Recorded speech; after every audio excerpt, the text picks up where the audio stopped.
कायम सुख नांदावं असं जिला वाटायचं ती मंजिरी कुठे आहे? वेळ पडलीच तर या घरासाठी सर्वस्व पणाला लावणारी मंजिरी कुठे आहे? मी अजून तीच मंजिरी आहे दादासाहेब, फक्त तुम्हाला ती दिसत नाही. या घरासाठी काय चांगलं आहे काय वाईट आहे हे मला माहिती आहे, म्हणूनच मला वाटतं की मीरा सून म्हणून या घरासाठी योग्य नाहीये. मंजिरी, जे घडले ते आपण बदलू शकत नाही. त्यामुळे रोज रोज या घरात मीरावरून वाद होणं हे योग्य नाही. मुलीने जे काय केलंय ते पाहता हे सगळं थांबेल असं मला वाटत नाही. थांबेल.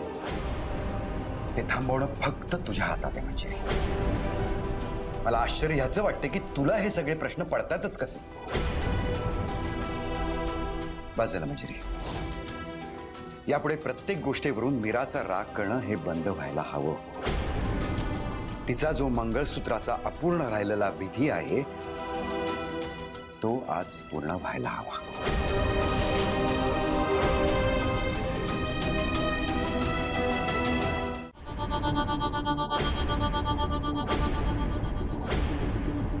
आणि ते काम सुनीला वेळेत पूर्ण करायचं असतं. रामपुरे घराची प्रथा आहे तशी.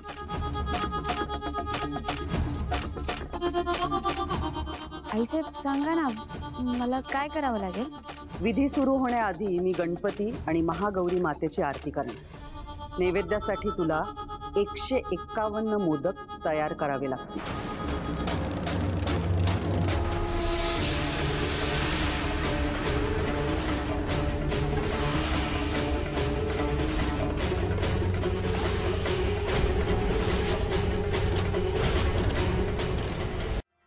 काय आई, अगं 151 कसं शक्य आहे?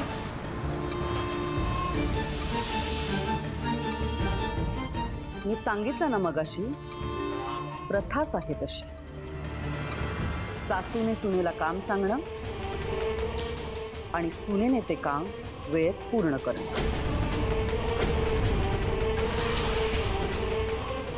मान्य आहे मंजिरी, पण म्हणून इतके मोदक?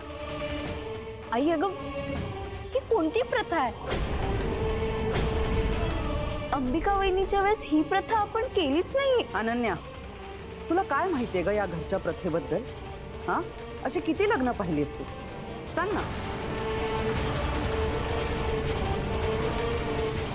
मुळात हा विधी तू किती वेळा पाहिलास? आणि अंबिकाच्या वेळेला जेव्हा हा विधी पूर्ण झाला होता तेव्हा तू इथे नव्हतीस, परदेशात होतीस तू.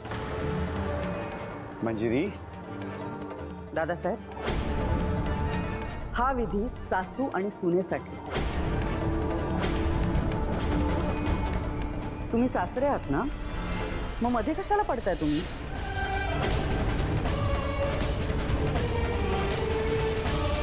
सासूला ठरवू दे ना की तिने सुनेला कोणतं काम सांगायचंय, तिची कशी परीक्षा घ्यायची आहे.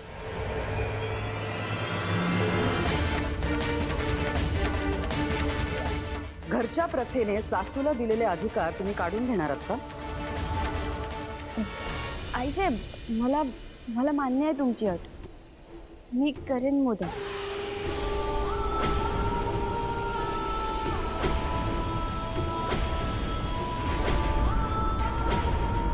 आणखी एक,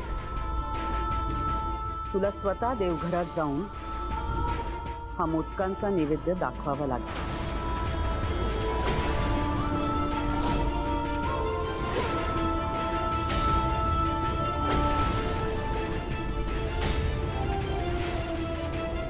तू देवी समोर जाणार नाहीस अशी शपथ घेतली असलीस तरी सुद्धा तुला तिच्या समोर जाऊनच हा नैवेद्य दाखवावा लागेल.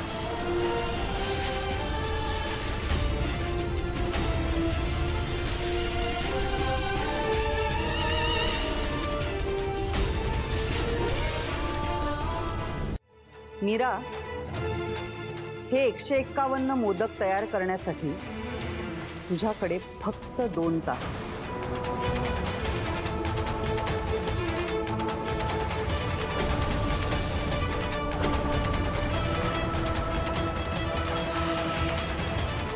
मोदकासाठी लागणारं साहित्य तू नर्मदा किंवा सुनीताकडनं घे. आई, मीरा वहिनीला मी मदत करू शकते ना? अजिबात नाही. अगं तिला हे सगळं एकटीनेच करावं लागतं.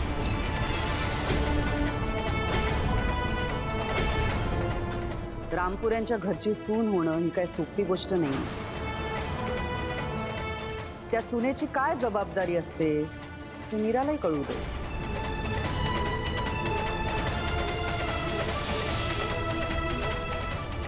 वहिनी, आकडा ऐकूनच डोळे पांढरे झालेत तिचे. जमणार आहे का तिला एवढी मोठी जबाबदारी?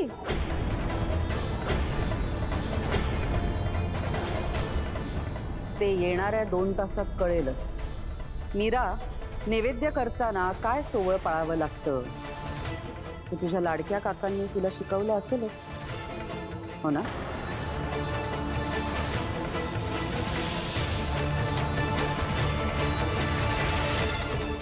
शेवटी आणखी एक महत्वाची गोष्ट, दादासाहेब आनंद, तुम्ही साक्ष आहात.